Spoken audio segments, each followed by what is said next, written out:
Ganda ng gabi, oh. Nag-agawan ang liwanag at dilim. Alas 6 pa lang ng gabi, pero maliwanag pa.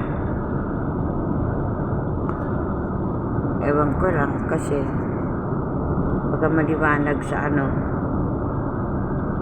maliwanag sa ilaw, diba?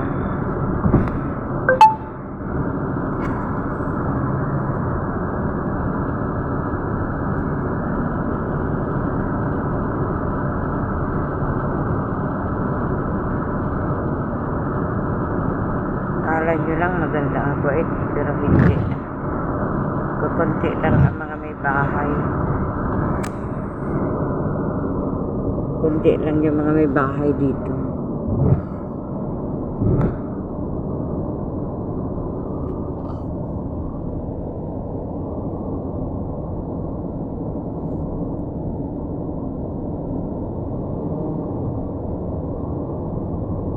Araw-araw na pagtatrabaho. Sa araw-araw na naghahanap ng pera sa daan. Ang dilim. Madilim ang panahon, katulad ng mga bigo sa buhay. Madilim ang kanilang buhay. Yan mga yan. Yung mga ano ba yan, mga kakahuyan na maliliit, nangaluntoy, na tigang. Kasi nandito sila sa tigang na bansa ng tigang. Ayan, pati mga mga lupa tigang. Pati yung mga tao tigang. Pero ako hindi Hindi ako tigang Yung mga antigang. Wala akong pinapangalanan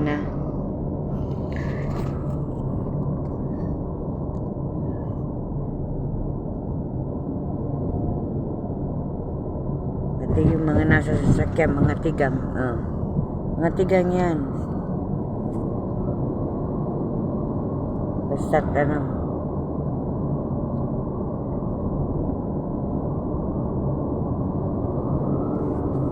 ganda ng pababa kami papunta ng heaven. Sa araw-araw na ginawa ng Panginoon na ganyan ang trabaho. Takbo dito, takbo doon. Sa kahahanap ng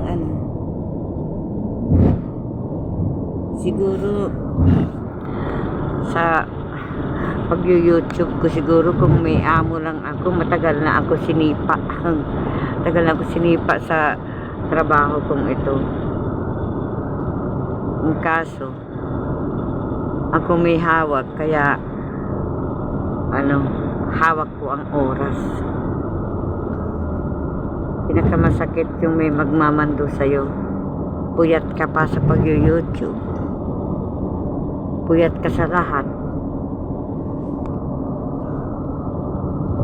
Kaya napakahirap.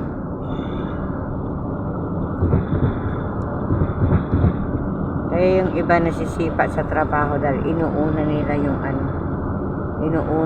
yung pagre-reels kung saan-saan kaysa sa trabaho. Kaya madalas napapagalitan yung iba. Kaya salamat na lang ako. Dahil hawak ko ang trabaho ko. Ako na mamahala. Kaya walang magagalit sa akin. Maliit man ako magising. Wala. Maliit man yung mga kliyente ko. Wala silang reklamo. Kailangan aksyon din nila. Kasi ako nag-aano sa kanila. Ako nag-i-schedule sa kanila.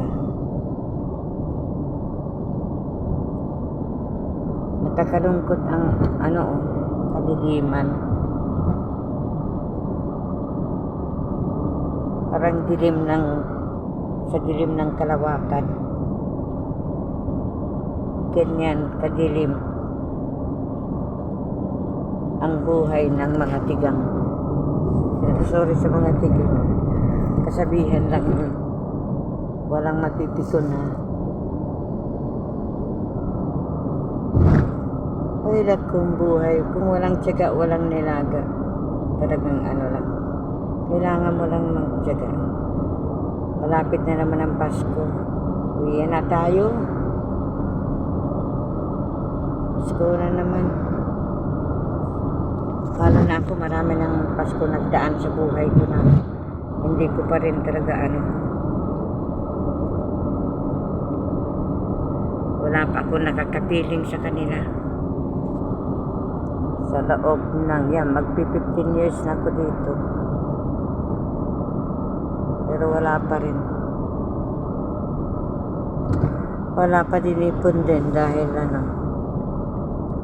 sa mga panahon na ako'y dito.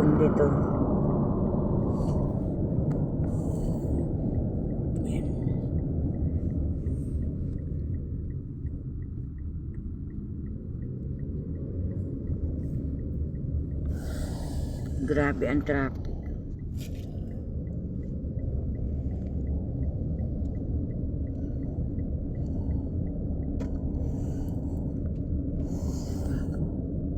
Grabe ang traffic sa kabila.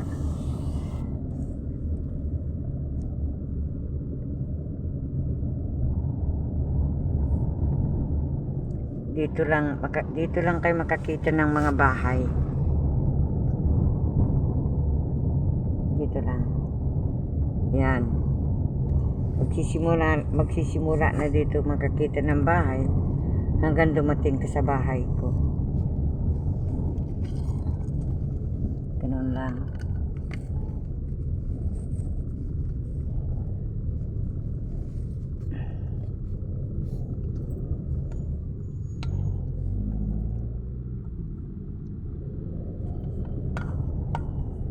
Siguro kung ako lang ang mag-drive, marami na akong sinagasaan.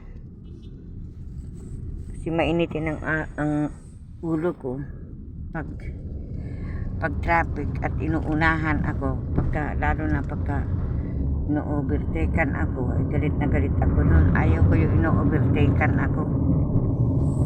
Kailangan ako ang mauna kasi ako ang nasa linya. Dito,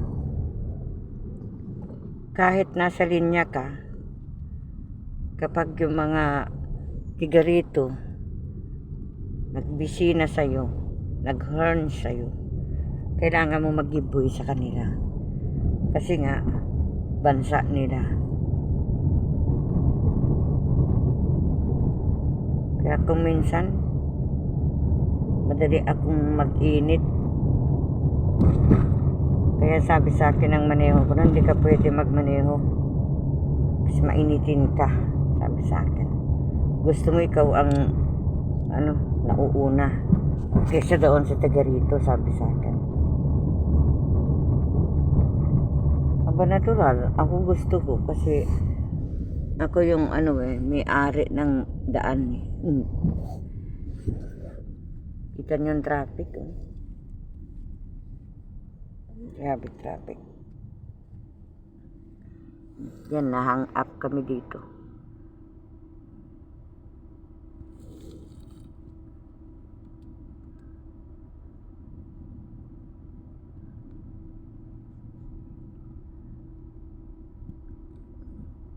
Dito pagka yung yung sa stoplight, kahit nakayelo na, pag tumakbo ka, patay ka. Pag nakayelo pa lang kailangan hintayin mo yung talaga. Hintayin mo yung pula talaga. Kung hindi, kawawa ka lang. Yan, malapit na kami sa bahay. Yun pa lang ako po uwi.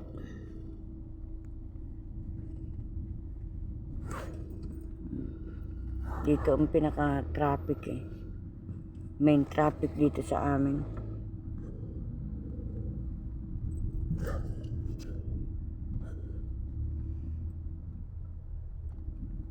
Salamat sa mga manonood. Maraming salamat po. Advance Merry Christmas sa inyong lahat.